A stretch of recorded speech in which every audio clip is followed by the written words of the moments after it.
السلام عليكم. لا تنسوا الاعجاب بالفيديو والاشتراك في القناة تشجيعا لنا لنستمر بنشر المزيد ان شاء الله. السلام عليكم ورحمة الله. الأسبوع ده طبعا في غير موضوع المؤجلات في هجوم على النادي الأهلي، إدارته ولاعيبته، على أساس إن لعيبة المنتخب الأولمبي الأهلي مش عايز يضمهم بسبب الدوري.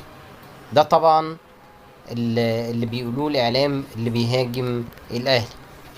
بيرد محمد فارس المذيع بقناة الأهلي وبرنامج الأهلي خط أحمر على صفحته، بيقول: الأهلي اللي راح كأس العالم للأندية من غير لعيبته الدوليين عشان المنتخب، واتقال ليس كل ما يعرف يقال من الاتحاد الكرة.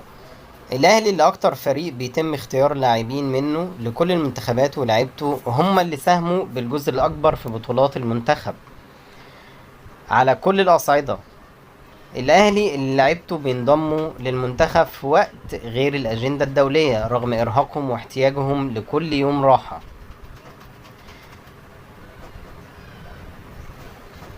الأهلي اللي لعيبته زي الشناوي وإمام عاشور وأكرم توفيق اتصابوا مؤخرا وهم بيشاركوا مع المنتخب، وخسرهم الأهلي لشهور ومحدش كان بيتكلم عن وطنية لعيبة الأهلي وإدارة الأهلي.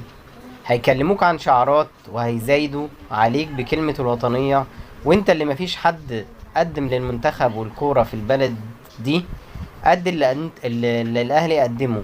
هيقفوا ورا ناديهم لما يخرج لعيبته من المنتخب من معسكر رسمي في الأجندة الدولية عشان ماتش تمهيدي في أفريقيا زي ما حصل لنادي الزمالك. بس انت لما تتمسك بحقك وبالأجندة الدولية ولوائح الفيفا هيجردوك من وطنيتك. الوطنية عندهم مش مصلحة المنتخب، الوطنية عندهم هي أي حاجة ممكن تخليك تخسر بطولة أو حتى ماتش. يا هنبتزك عشان تعمل الاستثناء اللي محدش غيرك بيعمله في نفس ظروفك في العالم غيرك، يا هنكذب ونفهم الناس انه حق مكتسب وانك مش وطني. ان سكت اهل الحق عن الباطل توهم اهل الباطل انهم على حق.